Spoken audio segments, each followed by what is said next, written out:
Hi friends, இன்றைக்கி நம்ம பார்க்க போகிறது லக்ஷ்மிகாந்தோட புக்கு இந்தியன் பாலிட்டி. ஓகேங்களா, அதில் 5th எடிஷன் நம்ம பார்க்கலாம். ஓகேங்களா, இதில் உங்களுக்கு இந்த இதில் உள்ளது ரீடிங் தான் இருக்கும், வேணுன்றவங்க யூஸ் பண்ணிக்கோங்க. ஓகேவா, central state relations.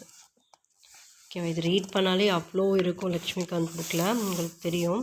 So group 2 mains, group 1 mains எழுதுகிறவங்களுக்கு இது யூஸ்ஃபுல்லாக இருக்கும்னு நினைக்கிறேன், புக் இல்லாதவங்களுக்கு. ஸோ இந்த ரீடிங் கேட்டுக்கோங்க. இல்லை எனக்கு டீச்சிங் வேணும் அப்படின்னு சொன்னால் சொல்லுங்கள், நான் அதுக்கு வேறு ஏதாவது சின்ன மெட்டீரியலாக ரைட் பண்ணி முக்கியமானது மட்டும் சொல்ல முடியுமா அப்படின்னு சொல்லிட்டு பார்க்குறேன். ஓகேவா, ஓகே வாங்க பார்க்கலாம். சென்டர் ஸ்டேட் ரிலேஷன்ஸ், இது வந்து 14th சாப்டரில் இருக்குது லக்ஷ்மிகாந்த் புக்கில். ஓகேவா, வாங்க பார்க்கலாம். The Constitution of India, being federal in structure, divides all powers, legislative, executive and financial, between the center and the states. However, there is no division of judicial power, as the Constitution has established an integrated judicial system to enforce both the central laws as well as state laws. Though the center and the states are supreme in their respective fields, the maximum harmony and coordination between them is essential for the effective operation of the federal system. Hence, the Constitution contains elaborate provisions to regulate the various dimensions of the relations between the center and the states. The center-state relations can be studied under 3 heads: legislative relations, administrative relations, financial relations. First one, legislative relations. Articles 245 to 255 in Part 11 of the Constitution deals with the legislative relations between the center and the states. Besides these, there are some other articles dealing with the same subject. Like any other federal constitution, the Indian Constitution also divides the legislative powers between the center and the states with respect to both the territory and the subjects of legislation.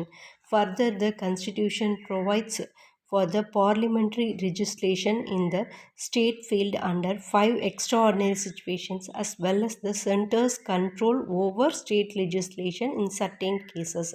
Thus, there are 4 aspects in the center-state legislative relations. First one, territorial extent of center-state legislation. Next, distribution of legislative subjects. Next, parliamentary legislation in the state field, and center's control over state legislation. First one, territorial extent of center and state legislation. The Constitution defines the territorial limits of the legislative powers vested in the center and the states in the following way. The Parliament can make laws for the whole or any part of the territory of India. The territory of India includes the states, the union territories, and other area for the time being included in the territory of India. A state legislature can make laws for the whole or any part of the state. The laws made by a state legislature are not applicable outside the state except when there is a sufficient nexus between the state and the object. The Parliament alone can make extraterritorial legislation. Thus, the laws of the Parliament are also applicable to the Indian citizens and their property in any part of the world.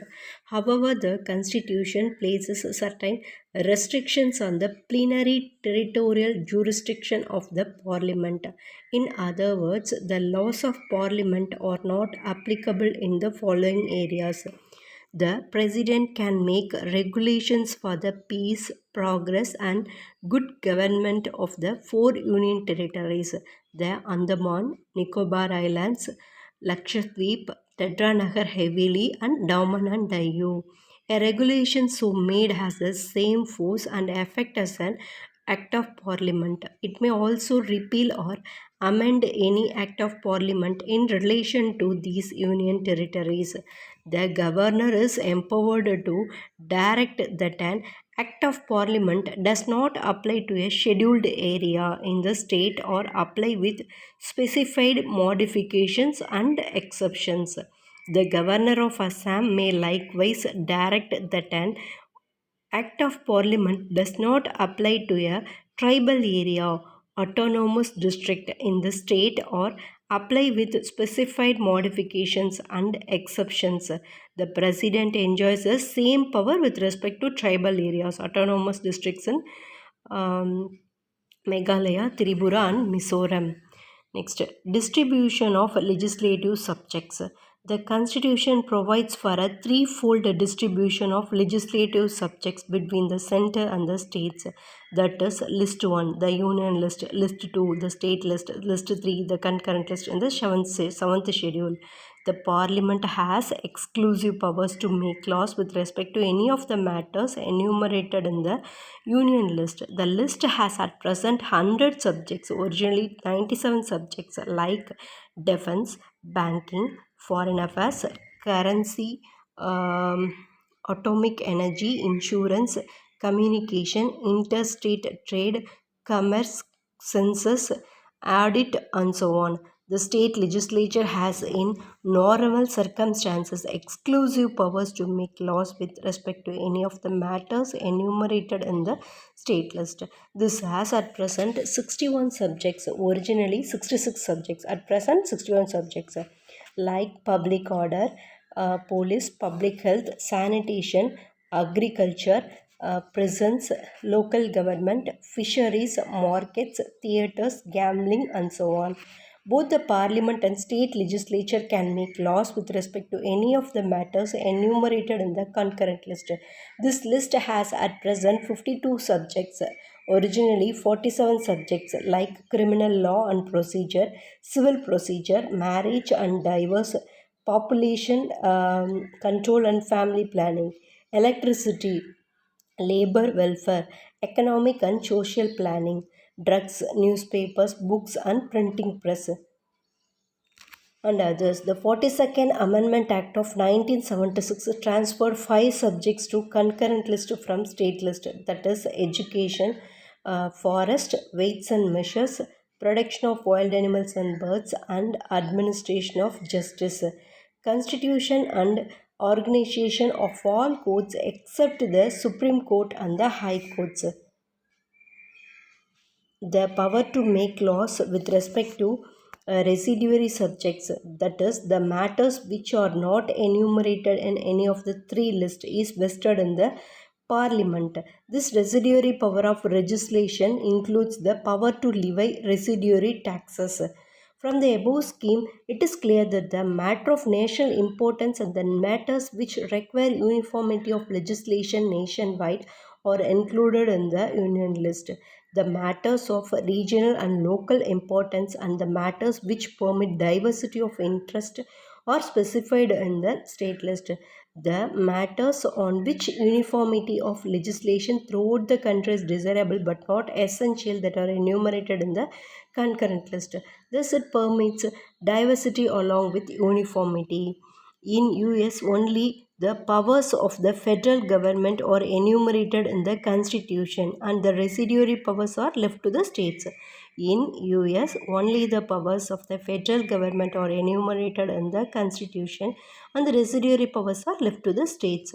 The Austrian constitution followed the American pattern of single enumeration of powers. In Canada, on the other hand, there is double enumeration, federal and provincial, and the residual powers are vested in the center. The Government of India Act 1935 provided for a threefold enumeration, that is federal, provincial, and concurrent. It is threefold. Government of India Act 1935 threefold: federal, provincial, concurrent. The present constitution follows the scheme of this act, but with one difference, that is, under this act, the residual powers were given neither to the federal legislature nor to the provincial legislature, but to the Governor General of India. In this respect, India follows the Canadian President. The Constitution expressly secures the predominance of the union list over the state list and the concurrent list, and that of the concurrent list over the state list. Thus, in case of overlapping between the union list and the state list, the former should prevail. In case of overlapping between the union list and the concurrent list, it is again the former which should prevail. When there is a conflict between the concurrent list and the state list, it is the former that should prevail. In case of a conflict between the central law and state law on a subject enumerated in the concurrent list, the central law prevails over the state law. But there is an exception. If the state law has been reserved for the consideration of the president and has received his assent, then the state law prevails in that state, but it would still be competent for the parliament to override such a law by subsequently making a law on the same matter. Next, parliamentary legislation in the state field. The above scheme of distribution of legislative powers between the center and the states is to be maintained in normal times, but in abnormal times the scheme of distribution is either modified or suspended. In other words, the constitution empowers the parliament to make laws on any matter enumerated in the state list under the following 5 extraordinary circumstances. First one, when Rajya Sabha passes a resolution. If the Rajya Sabha declares that it is necessary in the national interest that Parliament should make laws on a matter on the state list, then the Parliament becomes competent to make laws on that matter. Such a resolution must be supported by 2/3 of the members present and voting. The resolution remains in force for 1 year. It can be renewed any number of times but not exceeding 1 year at a time. The laws cease to have effect on the expiration of 6 months after the resolution has ceased to be in force. This provision does not restrict the power of a state legislature to make laws on the same matter, but in case of inconsistency between a state law and a parliamentary law, the latter is to prevail. Next, during a national emergency, the parliament acquires the power to legislate with respect to matters in the state list. While a proclamation of national emergency is in operation, these laws become inoperative on the expiration of 6 months after the emergency has ceased to operate. Here also the power of a state legislature to make laws on the same matter is not restricted, but in case of repugnancy between a state law and a parliamentary law, the latter is to prevail.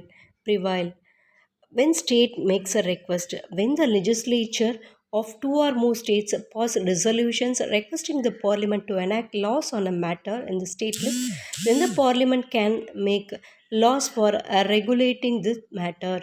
A law so enacted applies only to those states which have passed the resolutions. However, any other state may adopt it afterwards by passing a resolution so that effect in its legislature. Such a law can be amended or repealed only by the parliament and not by the legislatures of the concerned states.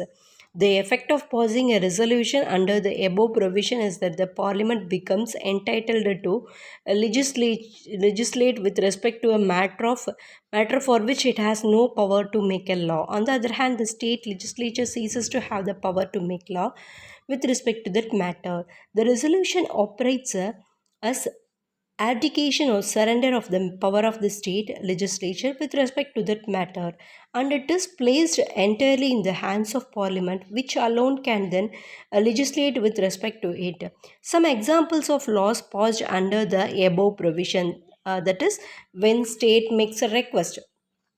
Some examples of laws placed under the above provisions are Price Competition Act 1955, Wildlife Protection Act 1972, Water Prevention and Control of Pollution Act 1974, Urban Land Sealing and Regulation Act 1976, Transplantation of Human Organs Act 1994. Next, to implement international agreements, the Parliament can make laws on any matter in the state list for implementing the international treaties, agreements, or conventions. This provision enables the central government to fulfill its international obligations and commitments. Next, some examples of laws enacted under the above provision. Above provision means to implement international agreements. Okay. Some examples of laws enacted above under enacted under the above provisions are United Nations Privileges and Immunities Act 1947, next Geneva Convention Act 1960, Anti-Hijacking Act 1982, and legislations relating to environment and TRIPS. Next, during president's rule. When the president's rule is imposed in a state, the parliament becomes empowered to make laws with respect to any matter in the state list in relation to that state. A law made so by the parliament continues to be operative even after the president's rule. This means that the period for which such a law remains in force is not coterminous with the duration of the president's rule, but such a law can be repealed or altered or re-enacted by the state legislature. Next, centers control over state legislation. Besides the parliament's power to legislate directly on the state subjects under the exceptional situations, the constitution empowers the center to exercise control over the state's legislative matters in the following ways.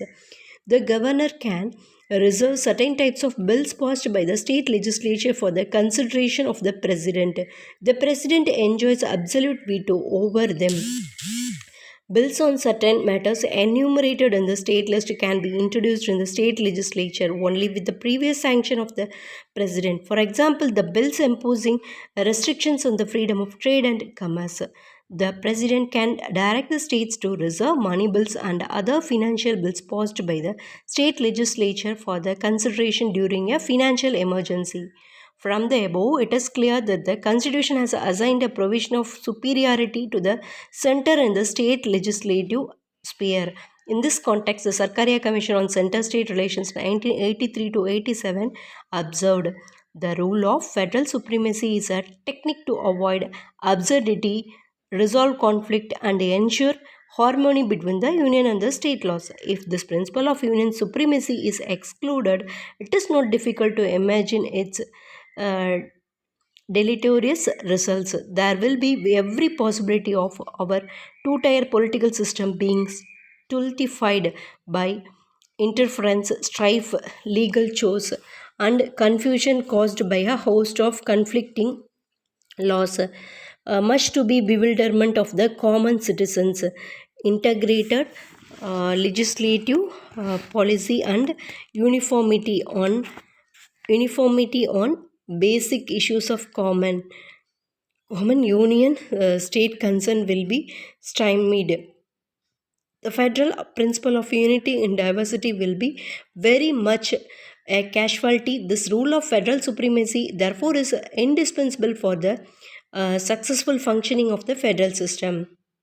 Okay, so இதில் தான் next வந்துட்டு administrative relations வந்து next பார்ட்டில் பார்க்கலாம். Okay, அவ்வளோ நேரம் நம்ம வந்துட்டு இதில் 3 பார்ட்ஸ் இருந்துச்சு இல்லையா? சென்ட்ரல் ஸ்டேட் ரிலேஷன்ஸில் லெஜிஸ்லேட்டிவ் ரிலேஷன்ஸ் பார்த்துட்டோம். இது வந்து பார்ட் 11ல் 245 to 255 வரைக்கும் இருக்குது. அது பார்த்தாச்சு. நெக்ஸ்ட்டு வந்துட்டு நெக்ஸ்ட் வீடியோவில் அட்மினிஸ்ட்ரேட்டிவ் ரிலேஷன்ஸ் ஃபுல்லாக பார்க்கலாம். ஓகேங்களா?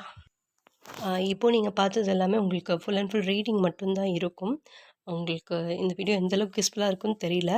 பட் சப்போஸ் லக்ஷ்மிகாந்த் புக் இல்லை எனக்கிட்ட அப்படின்னு சொல்கிறவங்களும் இதை ஹியர் பண்ணிக்கிட்டு கொஞ்சம் புக்ஸில் நீங்கள் கோ த்ரூ பண்ணிக்கலாம். இல்லை புக் இருக்குன்னா கூட எனக்கு நிறையா இருக்குது படிக்க முடியல அப்படின்னா அந்த வீடியோ கேட்டு நீங்கள் இது பண்ணிக்கலாம். சப்போஸ் எனக்கு மீனிங்கும் வேணும், ஒரு சில டேர்ம்ஸ்க்கு கொஞ்சம் டஃப்பான டேர்ம்ஸ்க்கு மீனிங் சொன்னீங்கன்னா நல்லாயிருக்கும் அப்படின்னு நினச்சிங்கன்னா நீங்கள் கமெண்ட் பண்ணுங்கள். நான் உங்களுக்கு அதுக்கு ஏற்ற மாதிரி நெக்ஸ்ட் வர வீடியோஸில் ட்ரை பண்ணுறேன். ஓகே,